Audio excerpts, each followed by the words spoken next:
Ministro, eu preciso ser sincero, ministro, que eu gostaria de usar todo e mais um pouco do meu tempo para expressar a minha indignação com relação à postura do senhor, da ausência na comissão de ontem, a ausência anterior também, na mesma comissão, a Comissão de Segurança Pública, comissão que eu também faço parte.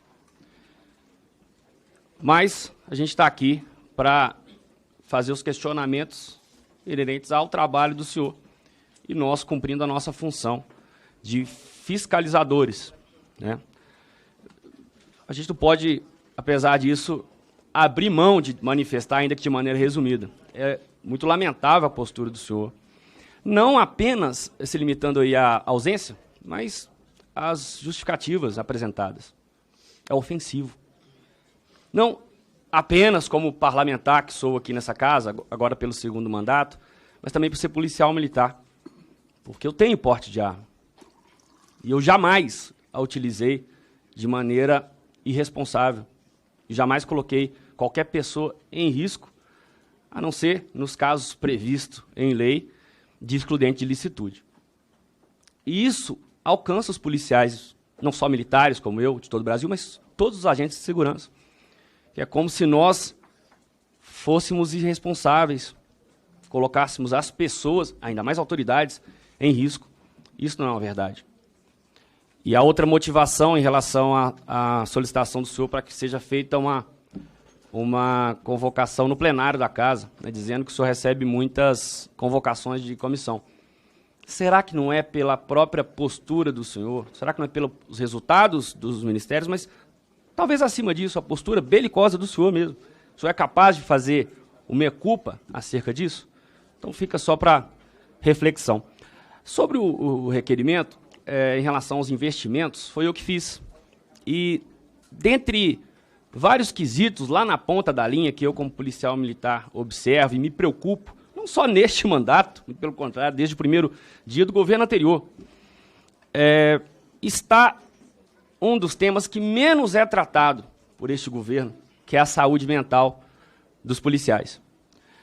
Nós temos, entre os policiais, entre a profissão policial, e aí independente de ser militar, civil, federal, índices de suicídio, que a gente tem até dificuldade de encontrar esses dados, mas que são bem evidentes quando a gente faz a consulta por estado, que está acima de qualquer outra profissão, por mais estressante que seja. E a gente percebe que este governo trata isso com desprezo.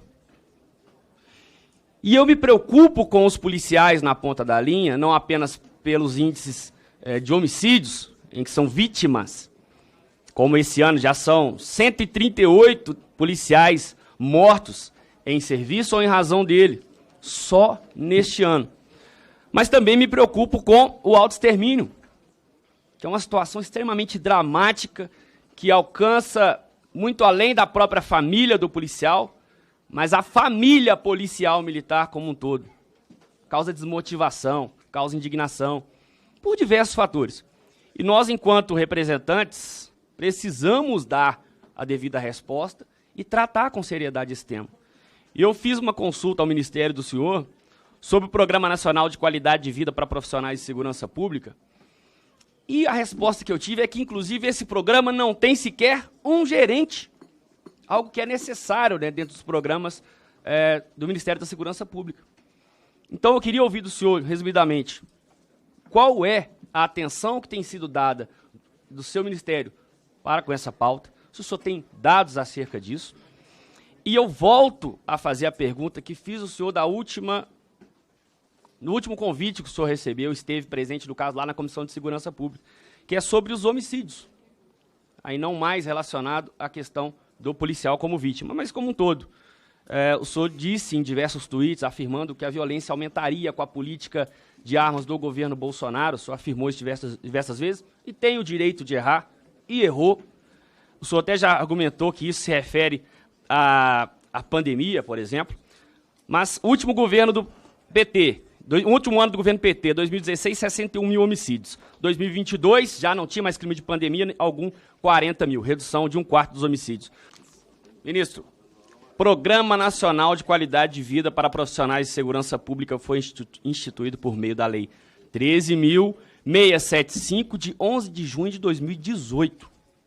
Tá? Nós estamos em 2023.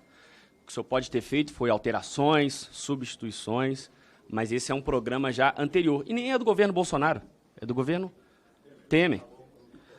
Então, o que a gente precisa é de compromissos concretos e, inclusive, a pergunta que fiz, né, limitada aí, ao porquê, por exemplo, da ausência de um diretor, um gestor, um gerente deste programa. Isso é resposta do ofício do Ministério do Senhor, resposta do requerimento de informação. E eu repito e insisto, sobre os homicídios no Brasil, ano de 2022, 40 mil aproximadamente. A partir das estratégias do seu ministério, que eu tenho certeza que trabalha com metas. Qual a meta do seu ministério para reduzir homicídios abaixo desse índice? Obrigado. Bom dia a todos que estão aqui. Senhor ministro Flávio Dino, o senhor tem decepcionado os brasileiros, frustrado as pessoas que lhe confiou esse cargo e, obviamente, nós temos divergências gigantescas politicamente e ideologicamente. Mas eu não torço pelo teu fracasso. Afinal de contas, o teu fracasso significa, ou deveria significar, o sucesso do crime organizado, o sucesso da milícia, o sucesso do roubo, do furto, do assassinato. E eu sei quem são as vítimas, no fim das contas, desse crime, que é a população brasileira em geral. E eu também não serei aqui leviano, assim como eu acredito que vocês são, em colocar toda a culpa de todo o crime nas suas costas. Até mesmo porque eu sei que vocês fazem isso com o seu opositor político. Diga-se de passagem, Jair Bolsonaro. Mas é evidente que o seu trabalho, ou a falta do seu trabalho, tem gerado consequências. Por exemplo, o homem que deveria ser o mais odiado pelo crime organizado, entra em um local dominado pelo crime organizado, que é, por exemplo, o Complexo da Maré. E como explicar isso para um cidadão comum brasileiro? Porque a esquerda, que odeia o Bolsonaro, ainda assim, ela confessa de que o crime odeia ele. E odeia, inclusive, o ex-ministro da Justiça, Sérgio Moro, que, inclusive, teve ameaças, né, de matar a sua família. Pelo que me parece, o senhor não demonstra nenhum ofensivo potencial ao crime, nenhum risco a eles. Afinal de contas, quando você olha a sua contundência com relação ao dia 8, e de fato, quem errou tem que ser punido, mas um cidadão comum brasileiro, ele pesquisa lá as suas declarações, por exemplo, no Twitter, né, uma mídia que o senhor gosta de falar, e gostaria que o senhor prestasse atenção, porque eu prestei atenção no senhor. Ouvir a verdade deve ser complicado, né, senhor ministro? Mas se puder parar meu tempo, porque o ministro está incomodado com alguma coisa. Se puder parar meu tempo, por gentileza. Obrigado, senhora presidente. Eu quero contra-argumentar com base no artigo 95, parágrafo 6º. O colega que puxou a questão de ordem, ele está equivocado no que ele está colocando de que o deputado Nicolas está fugindo da pauta. E o próprio ministro Dino também está fugindo em tentar pensar que ele está fugindo dessa pauta, senhor ministro. A questão, porque eu não tenho dúvida, ministro, que o senhor daqui a pouco vai levantar daqui e vai embora. A questão não é segurança pública, a questão é que o senhor não gosta de ouvir a verdade. Então, eu quero dizer, senhora presidente, que o que o deputado Nicolas está colocando em relação à entrada do ministro lá na Maré, que certamente foi um convite muito bem feito para que ele pudesse estar lá, porque ninguém entra lá, e a Maré já mostrou isso. Tem tudo a ver com a pauta que está relacionada com a Polícia Federal. É o assunto que está sendo questionado aqui, é um dos tópicos do requerimento, é a Polícia Federal. Porque ele falou que ele tem a Polícia Federal, que ele usa a Polícia Federal, que a Polícia Federal serve o governo Lula, que o diretor da Polícia Federal está sentado ao lado dele, aonde ele vai. Então, não tem... Por favor, deputada, deixa que a presidente aqui preside a comissão. Ele falou 3 minutos. Não é? Pois não.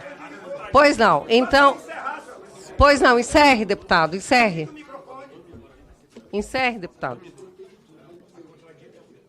Volto a dizer, ele vai fugir na hora em que ele se vê acuado com as verdades. Pois não. Tenho o maior respeito pela Polícia Federal, eu fui um dos que votei aqui a autonomia da Polícia Federal e sinto muito ver a nossa amada Polícia Federal na situação de estar a tiracolo com o ministro da Justiça. Pois não. É a primeira vez que eu vejo um ministro sem medo de ir na maré, mas com medo de perguntas.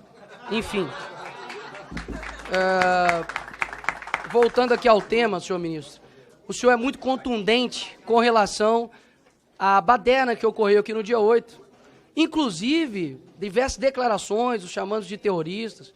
E um cidadão comum brasileiro verifica isso, por exemplo, no seu Twitter. Mas eu peço ao povo brasileiro que coloque lá PCC. Vai ter 2 menções somente. Inclusive, defendendo, dizendo que não há nenhum atrelamento entre o PCC e PT. Quando você pesquisa lá Comando Vermelho, não há nenhum tipo de menção no seu Twitter sobre Comando Vermelho. E isso causa uma estranheza muito grande. Uma pessoa que tem uma contundência muito grande para ir para cima de baderneiros, que de fato acredito que são, mas não dá nenhum tipo de declaração contundente, como, por exemplo, o maior crime organizado que há no Brasil, que é o PCC. Nós vemos o tipo de foco do senhor, para mim é muito estranho, muito difícil de explicar, confesso. Quando, por exemplo, nós temos aviões sendo atirados pelo crime organizado no Rio de Janeiro, você tem 35 ônibus pegando fogo, e a tua prioridade é processar o influenciador porque ele ofendeu, lhe chamando de gordola. Quando nós olhamos tudo isso, é muito difícil de explicar. É muito difícil de explicar. Então, eu acredito que tudo que está acontecendo hoje no Brasil com relação à segurança pública, é complicado dizer que o senhor tem feito um bom trabalho. Porque de duas uma. Ou o senhor não tem culpa de nada, afinal de contas, ninguém que exerceria o teu papel daria conta de cuidar da segurança pública, e o senhor não tem culpa nenhuma. Ou o senhor não está tendo competência para tal, para exercer o Ministério da Justiça. E ainda dá um péssimo exemplo, dizendo que não viria até a Comissão de Segurança Pública, porque há pessoas aqui armadas e por conta de divergências políticas, o senhor estaria com a sua integridade física atingida. Isso fere não somente aqui o parlamento, mas além de tudo de ser uma mentira. Porque os deputados não vêm aqui trabalhar armados, senhor ministro. E o senhor sabe disso, ou ao menos deveria saber, como o senhor gosta de insinuar para as pessoas. Agora, quando nós olhamos para os outros demais acontecimentos, a tua eloquência, o teu discurso, a tua fala, né, o teu deboche, o teu desrespeito, vem perdendo a graça. Inclusive até a própria velha mídia tem te descrito o senhor como animador, né, de auditório. Porque o teu discurso, ele não sobrepõe a realidade das pessoas, horas.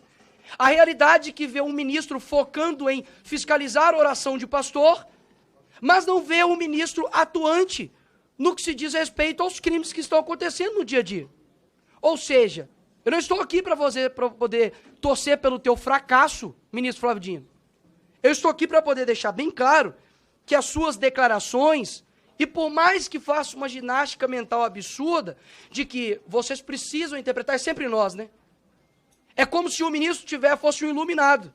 Ele sempre sabe de tudo e nós, meros seres abaixo de humano, precisamos interpretar o que o ministro diz. Afinal de contas, só ele entende o que ele diz. Até mesmo porque quando ele diz que a Polícia Federal está a serviço da sua causa Lula e do Brasil, aí o senhor diz que é uma mera dificuldade de interpretação nossa. Eu digo o contrário. As suas ações demonstram que o senhor tem feito com a Polícia Federal o que vocês acusavam de Jair Bolsonaro fazer na Polícia Federal. E agora nós temos uma brusca absurda de apreensão de cocaína e maconha, por exemplo. Redução de 28,6% de apreensão de maconha, comparados ao mesmo tempo do ano anterior, e 31,4% de redução de apreensão de cocaína. Ou seja, não está tendo coerência nas suas falas e nas suas ações. Isso, inclusive, eu acredito que tem atrapalhado o seu próprio chefe, Lula. Porque hoje isso é uma pesquisa que a aprovação tem caído no governo. Eu não sei quem te assessora ou se é da sua cabeça, mas essas declarações não têm ajudado o teu próprio governo, porque eu tenho certeza que a pauta número 1 no Brasil é a segurança pública. Ou seja, quando a pessoa vai trabalhar e ver um ônibus queimado e vê lá coloca no Google, Dino processa, e vê que não tem nenhum tipo de atuação contra, de fato, crime organizado, mas somente o trabalho padrão já da Polícia Federal, que tem feito, a pessoa sente-se frustrada. Então, eu acredito que não há coerência ou imparcialidade por parte do ministro. Pelo contrário, defende tudo o que condena, e quando é da direita, faz um show absurdo, vai para cima, inclusive, de ministros, deputados que, com as suas falas na tribuna, mas nada o faz contra, de fato, o crime organizado que tem destruído as famílias no Brasil. E, por fim, pelo menos uma coisa eu concordo com o senhor, ministro Flávio. O senhor disse que o senhor era um personagem, né, dos Vingadores. Eu acredito que o senhor parece muito com o Nick Fury. Não sei se o senhor conhece. Só enxerga, de fato, realmente de um lado. Boa sorte para o senhor tentar explicar o inexplicável. Obrigado, presidente. Como eu disse, eu era convencido de que o ministro Flávio Dino era uma pessoa extremamente capacitada e colocariam todos no chinelo, mas isso, de fato, não tem se mostrado. Pelo contrário, o teu argumento é dizer que eu não gosto de pobre. Eu nasci na cabana do pai Tomás. Nasci numa favela em Belo Horizonte. Agora, nós já temos a solução. É só colocar o Flávio Dino agora em toda a incursão da Polícia Militar. Porque, afinal de contas, entrei 15 metros. Os 15 metros que o senhor adentrou ali, senhor ministro, é impossível a Polícia Militar do Rio de Janeiro, o BOP, entrar ali sem um aparato pesado policial. E não seriam recebidos simplesmente com o senhor descendo assim do carro, ajeitando o paletó, não. Seriam recebidos a tiros. Não adianta tentar mudar a realidade. Quem mora lá sabe. Ninguém que está querendo taxar como se pobre fosse traficante, não, porque eu nasci lá e sei muito bem que é uma minoria que avacalha um monte de vagabundo. Então, meus parabéns por nunca ter respondido a minha pergunta de que quem negociou a sua ida com o tráfico... Um minuto, Obrigado. ministro. Usando o gerúndio que o senhor fez questão de, na sua fala, vou iniciar onde eu ia terminar. A aprovação do governo Lula também está caindo. O verbo que o senhor usou. E, naturalmente, a aprovação de um governo, quando cai, ela é fruto das políticas dos seus ministros, do seu governo, que, naturalmente, não conseguem serem absorvidas e prestar resultados de utilidade e solução para a população. O senhor é ministro da Justiça. Eu sou um deputado, claro, da oposição, até por formação moral e ética, jamais seria aliado de quem se propôs ter a índole de Lula na sua história de vida, mas eu queria ser oposição aqui na casa de pautas mais leves. E queria, naturalmente, porque as ações do Ministério da Justiça e do Ministério da Economia interferem na vida de todos os brasileiros. Isso é muito caro para todos nós. A nossa vida está ficando mais cara, está ficando mais difícil e está ficando muito insegura. E olha que eu moro no interior de um estado relativamente pequeno, mas cercado por grandes estados, portanto, a insegurança em estados vizinhos já tem repercussões também no meu estado. Usando o verbo do gerúndio, está claro no dia a dia, embora eu não conheça o senhor que está atrás do senhor aí, o prestígio da Polícia Rodoviária Federal também está caindo, usando o mesmo verbo na mesma intensidade. Tudo indica, isso a gente escuta nos diversos postos das guardas que eu paro, dadas as orientações que recebe dos seus superiores. A polícia não tem aquela mesma autonomia e importância que tinha no mandatos anteriores. O senhor que disse que com a segurança pública isso vai a qualquer lugar, enfim, não estou entrando nesse mérito, mas por notificação nossa, por convite nosso, o senhor não foi na Bahia visitar os conflitos agrários. O senhor não foi na Bahia participar das ações de enfrentamento ao narcotráfico, que tem crescido intensamente no estado da Bahia. Eu digo isso porque é um estado vizinho ao nosso. Então, são estados fronteiriços. E, principalmente com as invasões de terras, ocupações de terras ilegais, nós notificamos o seu ministério e o senhor se furtou aí lá. As informações que eu tenho é que nos últimos ocorridos no estado de São Paulo, que são fatos de repercussão nacional, o senhor também não foi ao estado de São Paulo. E mais agravante, o senhor não foi nos fatos acontecidos no estado do Rio de Janeiro, já que o senhor, com segurança, tem essa determinação de fazer o enfrentamento, o senhor não foi ao estado do Rio de Janeiro. E o pior do que isso, 6 bandidos declaradamente que foram presos, que foram identificados como autores daquele vandalismo e terrorismo do Estado do Rio de Janeiro, já estão soltos. E eu não vi nenhuma manifestação de Vossa Excelência, do senhor, para exigir uma punição exemplar, uma caracterização como terrorista desses membros que foram soltos de facções criminosas que atearam fogo no Estado do Rio de Janeiro. Tratamento muito diferente que o senhor deu de pessoas simples e humildes que participaram de atos patrióticos aqui no dia 8 de janeiro. Eu queria ver assim, a mesma dose, a mesma resposta que o senhor pudesse dar. O senhor foi ao Espírito Santo, sim.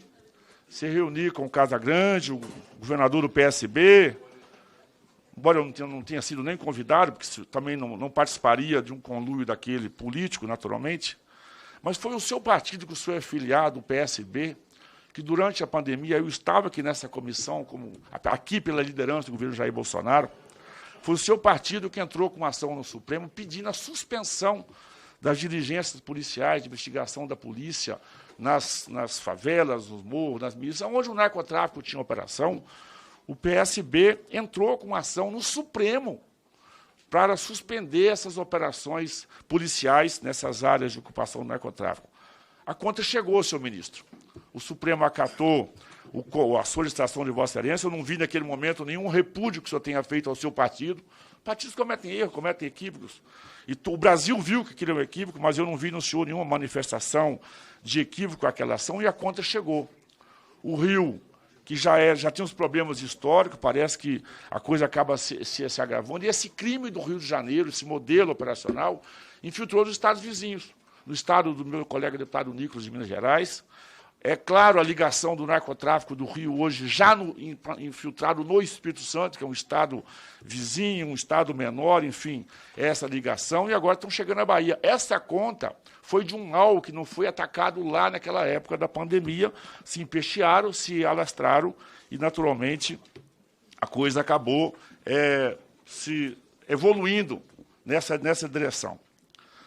Para fazer use esses argumentos para poder dizer que, embora o senhor tenta negar, eu tenho muito orgulho dos números produzidos pela segurança pública no governo Jair Bolsonaro. As estatísticas estão aí, os números estão postos aí, não vou discutir números, mas estão postos aí, posso até disponibilizar, se Vossa Excelência não os tiver. Recentemente, o Brasil agora foi rebaixado na condição de caminhar para o CDS, senhor ministro, porque claramente tem um desmanche do combate à corrupção. Isso é um outro fato agravante, porque o Brasil perde a oportunidade de produzir riqueza, de gerar riquezas, e, naturalmente, essa vergonha internacional, novamente, que nós passamos por ter sido... estamos renegando o combate à corrupção. Isso tem consequências, naturalmente, nas nossas vidas. Eu também não vi nenhuma manifestação de Vossa Excelência, de nenhuma ação do Ministério, porque isso é um fato gravíssimo. Até porque, naturalmente, o governo que Vossa Excelência serve, Vossa Excelência não é um membro fora do corpo. O senhor não é um membro fora do corpo, o senhor responde por todo o governo. É um governo que tem um histórico de corrupção. Portanto, deveria ser uma premissa básica, mas o próprio presidente que o senhor serve a ele, né? Não serve a nação, naturalmente, embora o cargo deveria ser para a nação. Né? Ele tem um histórico, um conluio, que inclusive perdoar e os corruptos, o governo Bolsonaro, que fez a devolução de quase 21 bilhões de reais de empresas que foram denunciadas, que foram auditadas, que foram fiscalizadas, devolveram quase 21 bilhões de reais. Ninguém devolve sem esse reconhecimento. E toda essa operação acabou sendo desmontada. É claro que o senhor está pisando em ovos, porque o senhor é um dos cotados pelo presidente Lula para ser indicado ao STF. E o Lula teria confidenciado nas suas viagens, no seu dia a dia, que ele está numa dúvida se ele deixa o senhor do Ministério da Justiça ou se livra do senhor mandando para o STF. Palavra do presidente Lula nos corredores teria dito que talvez, já que é mal menor enviá-lo para o STF, tendo em vista que o senhor não está conseguindo construir uma relação diplomática dentro do próprio governo, o senhor não é unanimidade dentro do próprio governo, que normalmente está gerando muitos constrangimentos. E as ações do senhor nos bastidores da CPMI, eu sou membro da CPMI, e ficou claro a sua interferência na relatora em todos os trabalhos para impedir a clara investigação. A história que o senhor conta das imagens que foram apagadas não fica de pé nem na segunda esquina, muito menos na primeira. Isso não se sustenta. Claro que o senhor fez um esforço o tempo todo, o senhor não foi na CPMI, o senhor não permitiu, não deu as respostas que foram feitas ao Ministério da viagem do senhor Lula.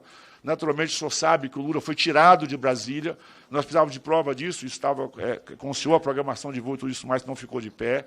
Até a não citação do G. Dias na CPMI, é claro que teve uma interferência, porque a citação do G. Dias na CPMI, naturalmente, iria comprometer todo o núcleo do governo. Portanto, esse requerimento é o meu, e eu volto a dizer, ficou muito feio essa não colaboração que o senhor teve na CPMI. Eu tenho certeza que a história vai fazer essa correção. No futuro, nós teremos acesso a esses dados e, com certeza, o Brasil realmente vai saber da verdade acontecida do crime do Código Penal. Posso citar aqui o artigo 13, o artigo 301, do crime de omissão de responsabilidade. Quanto aos fatos do dia 8, que foi fruto da minha, inclusive, convocação e minha única pergunta ao ministro, não sei se ele esqueceu de anotar, ele não se posicionou, mas ficou claro, durante a trajetória da CPMI, eu estava lá em todas as audiências, um esforço do governo, um esforço assim, até exagerado, fora ao extremo, para realmente não participar do processo de investigação. E o governo que só aceitou instalar a CPMI depois que as imagens que envolviam pessoas diretas, por crime de responsabilidade, está no Código Penal, se estavam no cargo, quem estava no cargo tem o seu crime de responsabilidade, naturalmente foram bastante omissos. Nenhuma pergunta objetiva feita ao Ministério foi respondida. O senhor poderia ter ido lá na CPMI dialogar com os deputados e senadores, foi um desrespeito com a questão do Brasil. Senhora presidente, senhores deputados, eu gostaria de dialogar aqui com o ministro, que o ministro disse em determinado momento que não há absolutamente nenhuma condenação contra Lula, contra o presidente Lula. E isso, obviamente, se deu com a contribuição, com o auxílio do ministro. No dia 6 de setembro, ministro, gostaria que pudesse prestar atenção, no dia 6 de setembro, o seu ministério foi questionado pelo STF, pelo Supremo Tribunal Federal, se havia documentos que comprovassem um acordo de cooperação jurídica internacional entre Brasil e Suíça, no âmbito do acordo de leniência da Odebrecht na Lava Jato.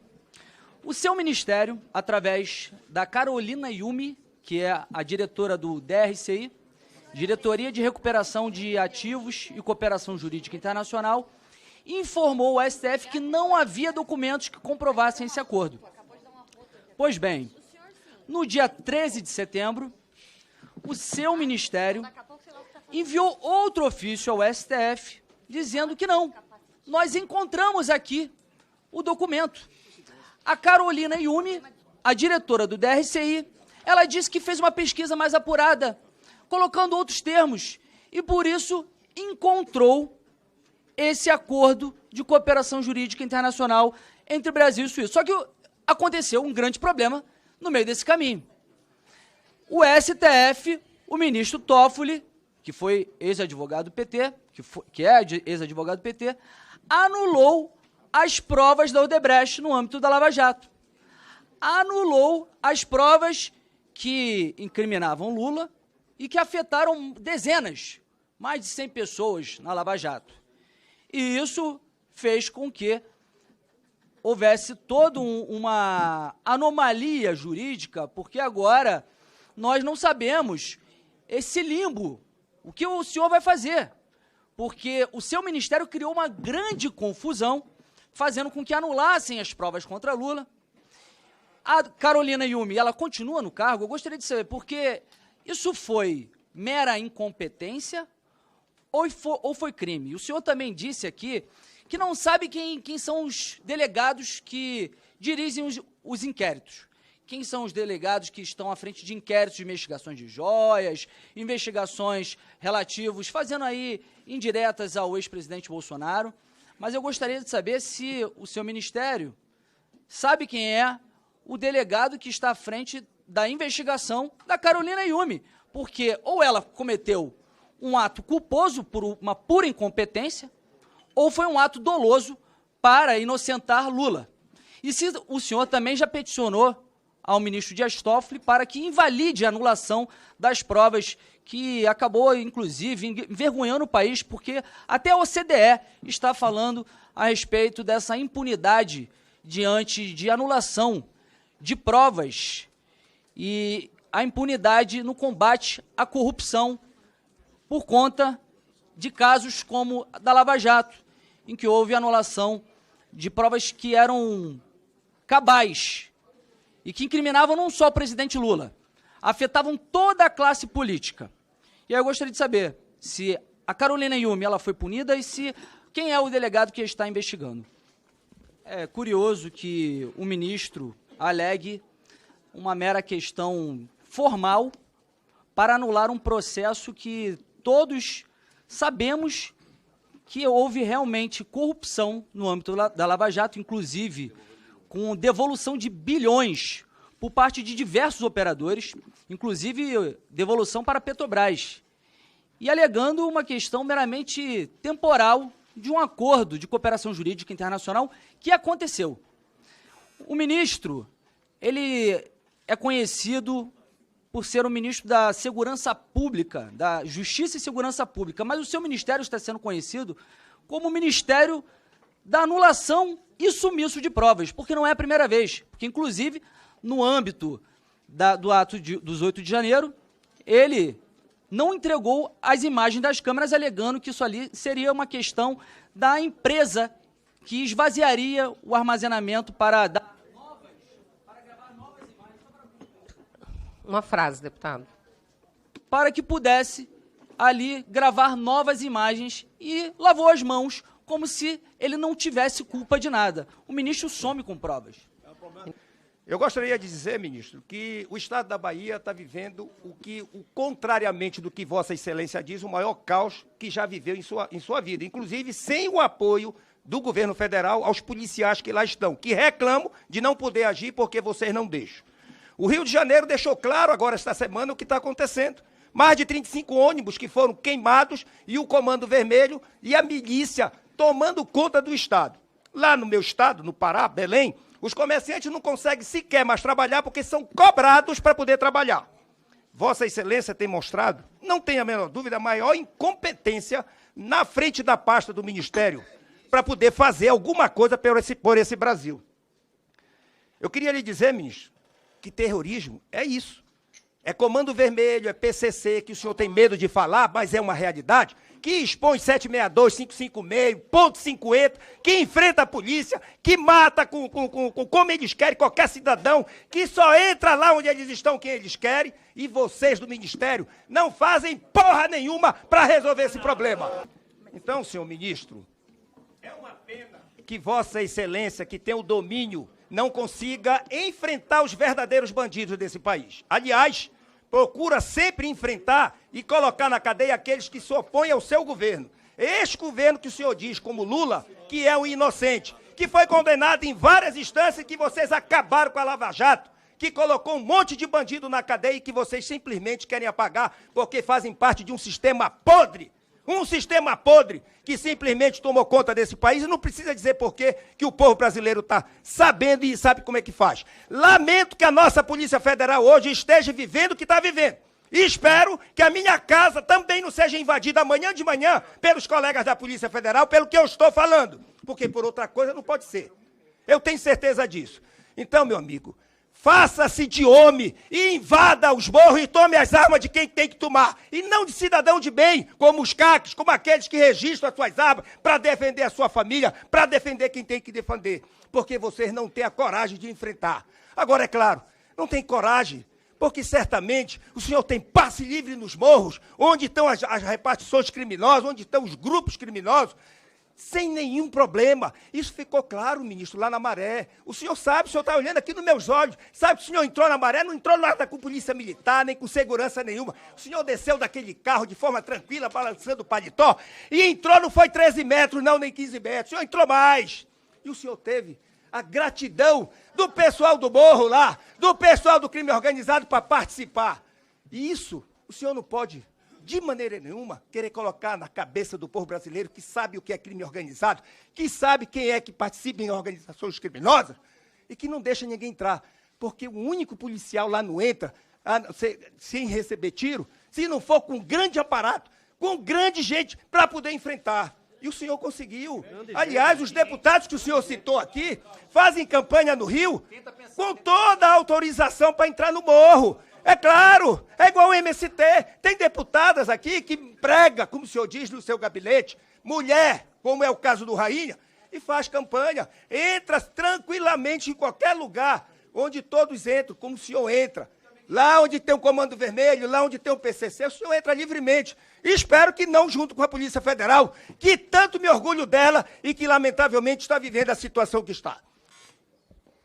Senhor ministro, senhores deputados, deputadas presentes, muito claro e evidente a incompetência do ministro Flávio Dino quanto se trata de segurança pública. Vários problemas vêm acontecendo no Brasil, várias pessoas estão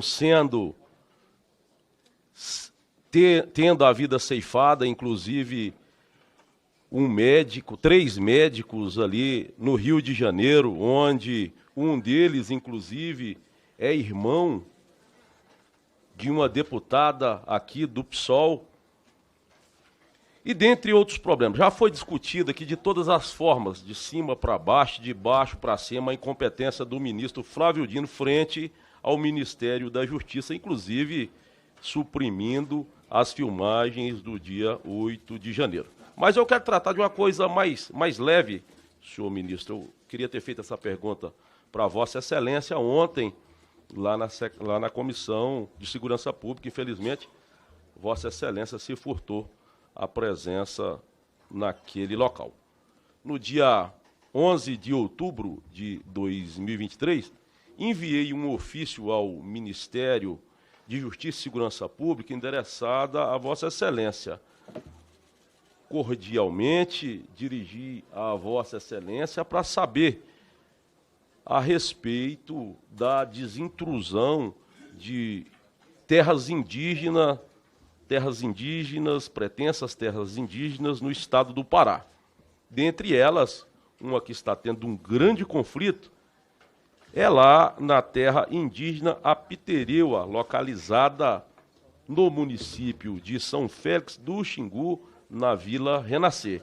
Hoje, nós sabemos que lá tem mais de 150 viaturas da Polícia Federal, Polícia Rodoviária Federal, IBAMA, enfim, diversas forças de segurança pública, para retirar quase 3.000 famílias que já estão lá 10, 20, 30, 40 anos, e estão fazendo daquele local uma verdadeira faixa de Gaza, lá do Oriente Médio, jogando bombas. Inclusive, se Vossa Excelência não sabe, agentes de segurança pública enviados pelo senhor matou um lavrador.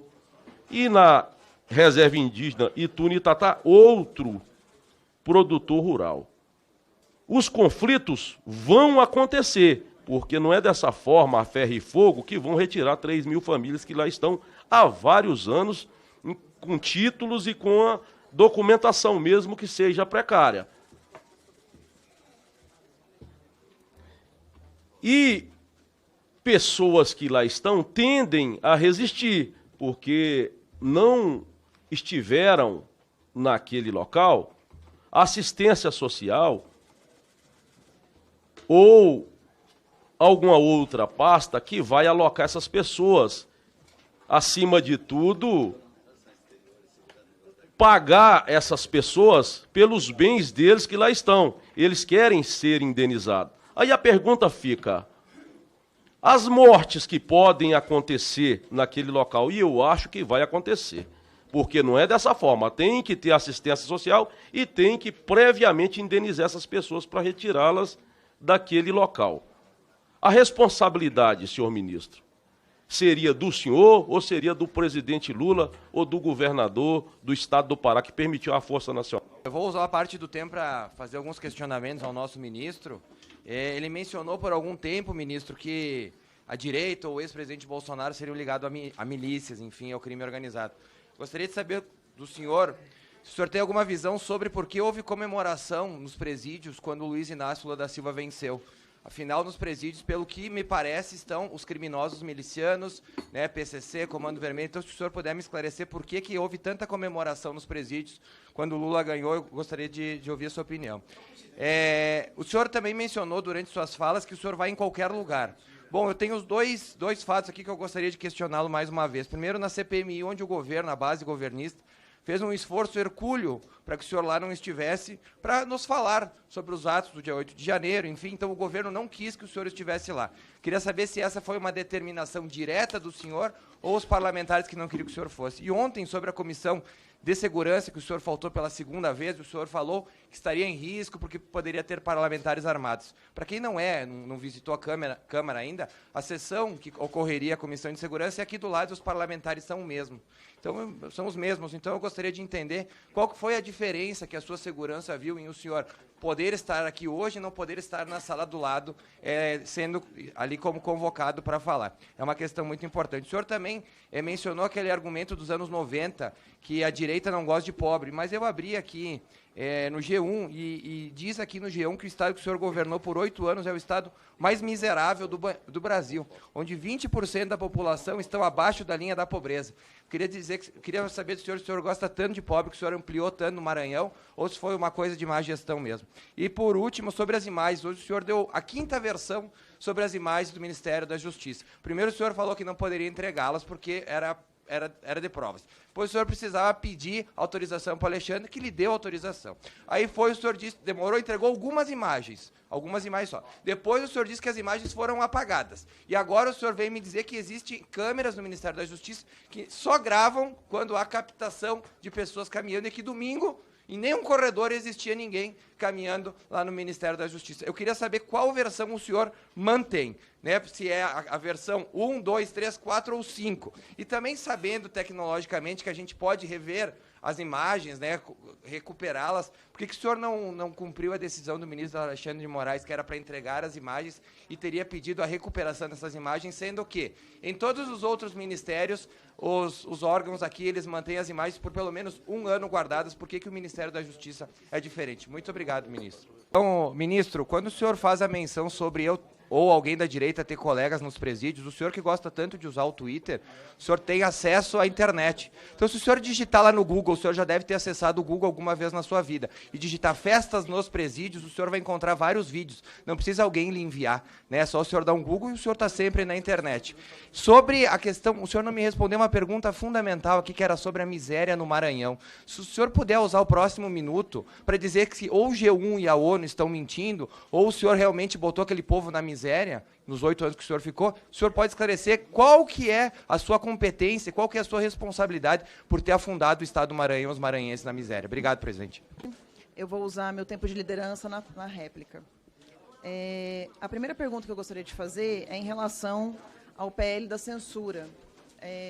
O Flávio Dino disse que as plataformas são usadas para divulgar ideias econômicas e da ultradireita, e, em consonância a isso, ele disse que faria todo o possível para poder sancionar o PL da censura, seja aqui no Congresso, mas que se o Congresso não aprovasse, que ele o faria administrativamente, ou ainda falou em nome do STF, que o STF o faria. Na verdade, o STF já está fazendo, visto que, por conta de falas de deputados, a gente já perdeu, inclusive, rede social, né? E é interessante que ele falou aqui que uma frase dele em relação à Polícia Federal foi mal interpretada. Ou seja, ele e todas as pessoas da esquerda podem dizer que foram mal interpretados. E a direita não pode dizer o que pensa, inclusive quem tem imunidade parlamentar. É uma coisa que é estranha de se ver. E aí eu queria perguntar o que ele quer dizer com isso. Qual tipo de sanção, ministro, o senhor fará caso esse PL da censura não passe aqui no Congresso? O senhor falou em valores de apreensão de maconha, de drogas, etc. O senhor falou em reais, 3 bilhões de reais esse ano. Eu não consegui achar esse dado na rede, enfim, deve ser um dado interno do Ministério. Só que quando a gente vai comparar com os dados dos anos anteriores, a gente encontra somente toneladas. Então, eu não consigo comparar o ano de 2021 e 2022 com o ano de 2023, porque 2021 e 2022 está em toneladas, e 23, o senhor falou em valores. Eu gostaria que o senhor dissesse, por exemplo, em 2021, o governo Bolsonaro apreendeu 745 toneladas de drogas, além de 2.570.000 pés de maconha foram extirpados.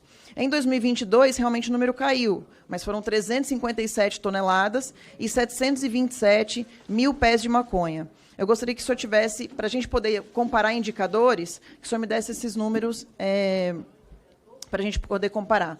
Por exemplo, de armas ilegais, 2021 foi o único ano que eu consegui achar os dados, foram apreendidas mais de 11.000 armas ilegais no Brasil. Quantas foram apreendidas em 2023, até agora? Essas são as perguntas que eu faço para o senhor, e depois eu volto com a réplica. Obrigada. Ministro, na portaria 5289 de 2004, seu artigo 4º, trata do uso da Força Nacional e como ela pode ser empregada. O artigo 4º diz o seguinte: a Força Nacional de Segurança poderá ser empregada em qualquer parte do território nacional mediante solicitação expressa do respectivo governador de Estado, do Distrito Federal ou do ministro de Estado. Ou seja, o senhor tinha condições de acionar a Força Nacional. Mais interessantemente, o senhor ficou lá com mais de 500 homens parados na Força Nacional e não os acionou. E aí o senhor pode dizer para mim o seguinte, né?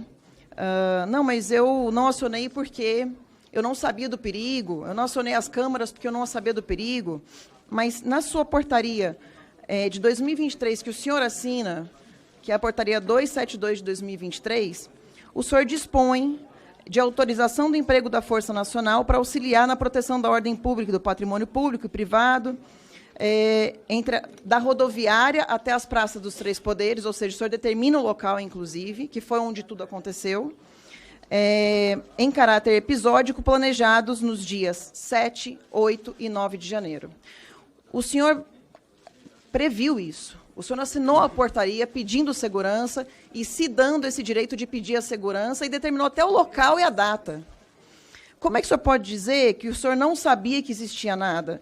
O senhor falou algumas vezes que as imagens foram apagadas. Eu, inclusive, fiz um pedido de informação para a empresa Orion Telecomunicações e Engenharia. Nunca me responderam. Interessantemente, esse contrato é feito com o Ministério da Justiça, o senhor é portador do contrato, perguntando em quanto tempo as câmeras têm que ficar com as imagens protegidas. Agora, vamos lá. Somente 4 das 185 câmeras localizadas no topo do Palácio da Justiça foram mantidas. Somente 4 de 185. O senhor disse aqui hoje que as câmeras não ativaram. Ora, se o senhor sabia que dia 7, 8 e 9 o senhor precisaria do emprego da Força Nacional entre a rodoviária e a Praça dos Três Poderes, por que o senhor, então, não pediu para ativar também as câmeras? Afinal de contas, é uma forma de segurança. O senhor é um homem inteligente, é um magistrado, é professor, eu tenho que reconhecer a sua inteligência, então não posso entender, não consigo entender como é que o senhor acionaria a segurança, mas não acionaria as câmeras. E aí, eu quero crer, então, que houve uma seletividade da cadeia de custódia. O senhor é um magistrado, eu nem formado em direito sou, mas existe uma cadeia de custódia das provas necessárias para uma investigação séria. Inclusive, o pacote anticrime do ministro Sérgio Moro acrescentou os artigos 188A até o 188F. No 188B, terceiro, diz que fala sobre a questão das cadeias de custódia. O senhor é responsável pela preservação da cadeia de custódia, porque o senhor estava em contato com o elemento da prova. O elemento da prova está em um contrato que o senhor é quem assiste esse contrato, como ministro da Justiça. E o senhor disse no próprio dia 8, aí o senhor pode dizer, não, mas é que eu não sabia que teve crime. Mas, peraí, no próprio dia 8, né, o senhor disse que aquele evento foi uma continuidade do processo eleitoral, mas houve terrorismo e golpismo. É interessante falar que houve terrorismo no dia 8, se nenhuma pessoa faleceu, não tinha nenhuma arma apreendida no local. E aí depois fala-se que Hamas não é terrorista. Só um parêntese. 13 horas. Depois, também tem o fato de que o contrato da Orion, né, é com o Ministério, ou seja, com o senhor. O senhor disse, inclusive, presidente, a senhora pode garantir um pouco de silêncio aqui para mim? 13 horas já, 13 horas. Tá, porque o pessoal da esquerda faz questão É até às de... 13h30, guardiões do tempo. É até às 13h30, a presidência está controlando.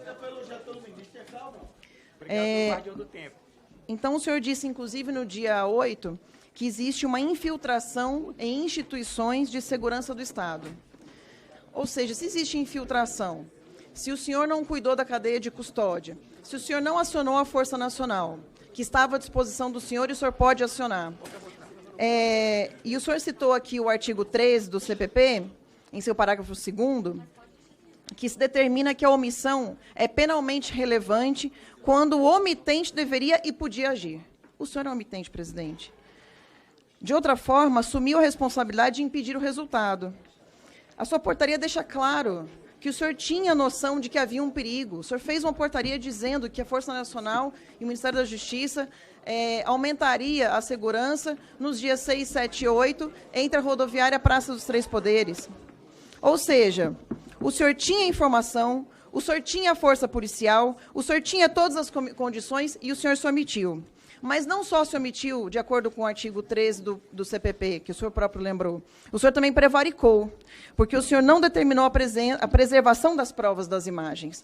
Aí o senhor diz uma hora que a imagem foi apagada, agora hoje o senhor diz que a imagem, na verdade, não existia desde o começo, porque... Então, o senhor prevaricou. Então, o senhor tinha informação, o senhor tinha força policial, o senhor tinha todas as condições, o senhor se omitiu. E o senhor prevaricou também, a partir do fato de que o senhor disse que hoje, o senhor disse que as câmeras não foram nem ligadas. Ora, se o senhor sabia que algo ia acontecer no dia 7, 8 e 9, fez uma portaria por isso, por que o senhor não acionou as câmeras para poder ter provas?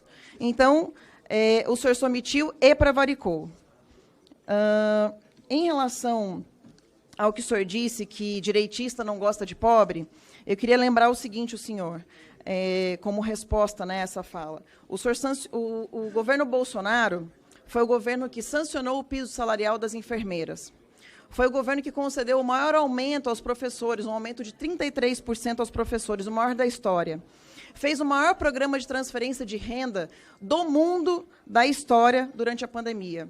E, claro, para a população de baixa renda.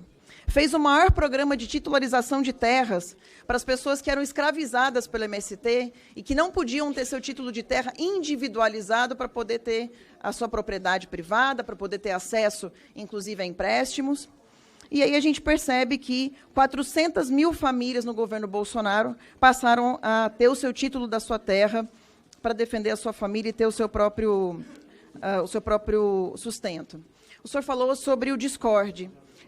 Eu queria, então, aprofundar nesse tema e peço que o senhor tenha atenção, por gentileza, ministro. Em 2019, apresentei para a Polícia Legislativa Federal ameaças que eu sofri desde 2016 de um grupo de pedófilos que usa a Deep Web para me ameaçar. Não só me ameaçar, mas eles também querem sequestrar, estuprar,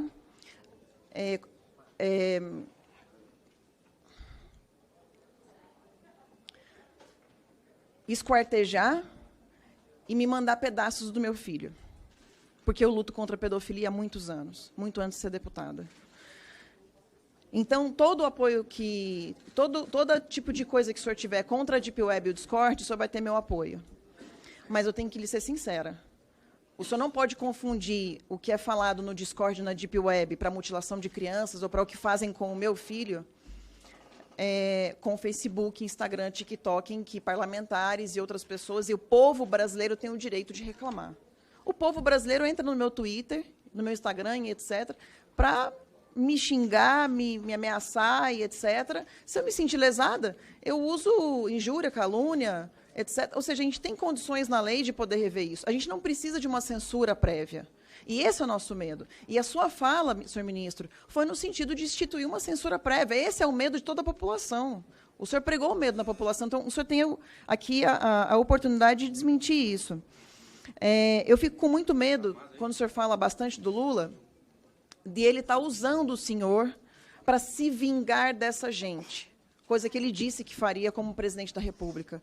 O senhor exaltou o Lula, que não me representa, não é meu presidente, mas em entrevista ao 247 ele disse, um procurador entrava lá e perguntava se está tudo bem, eu falava que está tudo bem. Só está tudo bem quando eu fuder esse muro. Sabe? Deputada Carla, o tempo já foi. 30 segundos. Ok, mas nós vamos, de qualquer forma, retirar das notas taquigráficas o termo. Mas pode continuar, deputada. Entre aspas, só está tudo bem quando eu esse Moro. Sabe, eu estou aqui para me vingar dessa gente. E aí, de repente, a gente vê uma perseguição à direita, o senhor falando sobre censura, né, de patriotas, falando da direita, que a gente tem que calar a direita. O senhor falou que teria que calar a direita. Então, o senhor não falou de Discord, de Deep Web, o senhor falou de calar a direita. O senhor precisa esclarecer isso, ministro. Senhora presidente, senhor ministro, primeiro eu quero fazer um esclarecimento aqui, né, de que o ministro falou sobre crimes cometidos no Discord, né? O Discord ele nunca esteve no escopo do PL da censura que nós debatemos aqui dentro do Congresso Nacional. Esse é o primeiro esclarecimento a ser feito. E o segundo esclarecimento a ser feito, para que não se cometam injustiças, nem de um lado nem de outro, em relação a uma rede social, o Discord não é Deep Web, o Discord é uma rede como qualquer outra e que, inclusive, eu possuo um canal de Discord em que quem está no meu canal utiliza para fazer campeonato de debate, para apresentar sugestão de projeto de lei, para assistir filme, para debater livro e por aí vai. Então, não vamos demonizar a ferramenta, quando na realidade o uso por criminosos é exceção e não é regra. Mas eu queria questioná-lo, senhor ministro, e demonstrar o meu espanto aqui, dada a vasta experiência de Vossa Excelência no Poder Executivo, no Poder Legislativo. Vossa Excelência é um sujeito estudado, vem de uma renomada aristocracia jurídica, né, no Maranhão, e diz que não há corte no orçamento por parte da sua pasta, né, e diz que o orçamento ainda não foi votado, portanto não há de se falar em corte. O primeiro ponto a ser rebatido e afirmado a verdade é que, independentemente desse Congresso ter votado ou não o orçamento, a proposta já foi enviada e a proposta do governo vem com corte. E por que eu digo que vem com corte, e Vossa Excelência, inclusive, afirmou que vem com corte sem perceber? Porque Vossa Excelência disse que em diversas ações do Ministério, o orçamento previsto para o próximo ano é exatamente o mesmo orçamento nominal previsto para este ano. Vossa Excelência deveria conhecer a dinâmica do orçamento e saber que se não houve aumento nominal, houve queda real no orçamento do Ministério. Mesmo porque a maior parte das despesas de todos os ministérios, e o Ministério de Vossa Excelência não é exceção, são despesas vegetativas, que crescem pela inflação. O que significa que, se não há aumento real por parte do orçamento de cada uma das ações, há queda real, porque o orçamento fica espremido, principalmente o orçamento discricionário, que é o que Vossa Excelência tem controle. Então há corte, sim, na política de segurança pública e no Ministério de Segurança Pública, quando você mantém nominalmente exatamente os mesmos valores.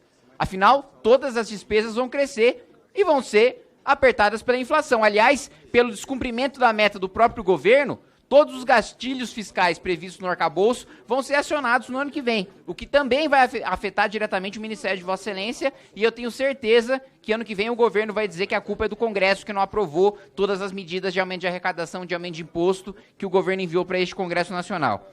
Este é um ponto. Um outro ponto que eu queria questionar Vossa Excelência é em relação a essa argumentação rasa, que não é digna do conhecimento, da inteligência de Vossa Excelência, de falar sobre, ou de tentar criar um maniqueísmo, uma falsa dicotomia, em que a esquerda é aquela que quer o bem dos pobres e a direita é aquela antipovo, antipobre, que odeia os pobres. Essa é uma argumentação muito rasa. Há pessoas bem intencionadas em ambos os espectros políticos, dispostas a discutir políticas públicas em ambos os espectros políticos, e há pessoas mal intencionadas, e há ladrões, e há corruptos em ambos os espectros políticos. Dizer que por ser de direito você odeia pobre é diminuir o debate, é apequenar o debate, é criar um espantalho, criar um monstro, criar um demônio para ser combatido, porque não se consegue rebater a ideologia real no campo da argumentação. Queria primeiro escutar os questionamentos. De maneira muito sorrateira, senhor ministro, o senhor citou o requerimento, Vossa Excelência sabe disso, trata da comparação do orçamento deste ano para o ano que vem, que foi o orçamento que Vossa Excelência referiu no início da exposição de Vossa Excelência. O orçamento do ano passado para esse ano foi votado sob o governo Bolsonaro. Foi votado na legislatura passada. Não é fruto do trabalho deste governo. Aliás, não é fruto, para ser muito sincero, nem do trabalho do governo passado, foi fruto do trabalho do parlamento. E isso não teve nenhum dedo e nenhuma ação do Ministério de Vossa Excelência ou do governo Lula, porque foi na legislatura passada. Vossa Excelência está falando do orçamento de 2022 para 2023, quando eu estou falando sobre o orçamento de 2023 para 2024. E Vossa Excelência sabe disso, tanto que falou sobre o orçamento de 23 para 24 na exposição inicial de Vossa Excelência. Mas sabe que não há como se rebater o fato de que há queda real, sim, no combate ao crime organizado e no Ministério de Vossa Excelência. É fato, há queda real. Vossa Excelência mesmo afirmou isso no início de vossa apresentação, quando citou o mesmo valor nominal. Para além disso, senhor ministro, é importante ressaltar que Vossa Excelência reforça o discurso de que a direita odeia pobres e por aí vai, quando o governo de Vossa Excelência impõe uma taxa sobre compras de mais pobres em 92%, enquanto ministros do governo acumulam cargos e têm supersalários de mais de R$72 mil por mês. Aí fica fácil dizer que é a direita que odeia pobre, quando você, na realidade, está institucionalmente saqueando o bolso do mais pobre nas compras que eles fazem online, enquanto ministros do governo acumulam ilegalmente supersalários. Eu, inclusive, já ingressei com ações e obtive liminares, afastando membros do governo que hoje recebem supersalários acima do teto. Ministro, respeitosamente, o senhor é o ministro da Justiça, e, como eu disse, eu não vou entrar em guerra de narrativa. Né? Eu fui na Colmeia, visitei as mulheres presas, as 300. Se tinha uma ou outra que fez isso, esses dois fatos que o senhor falou, ok. Mas eu sei que 2014, 2006, o próprio MST invadiu o DPDO, STF, ministérios e tudo. Eu nunca vi ninguém se referir a eles como terroristas. O MST. A outra coisa que eu quero falar... existe aqui, sim, e esse dia do MST, inclusive, teve funcionário da casa com traumatismo craniano. O que eu estou querendo dizer, então é um apelo, eu não quero entrar em debate aqui ideológico. Por favor, o senhor é ministro da Justiça de todos, não seja um ministro ativista. Vamos buscar essa transparência, essa justiça, porque o senhor tem capacidade, o senhor tem bagagem para isso. É o único apelo que eu peço. Eu não estou aqui fazendo fla-flu. E, como eu disse para o senhor, não seja ativista, seja um ministro de todos.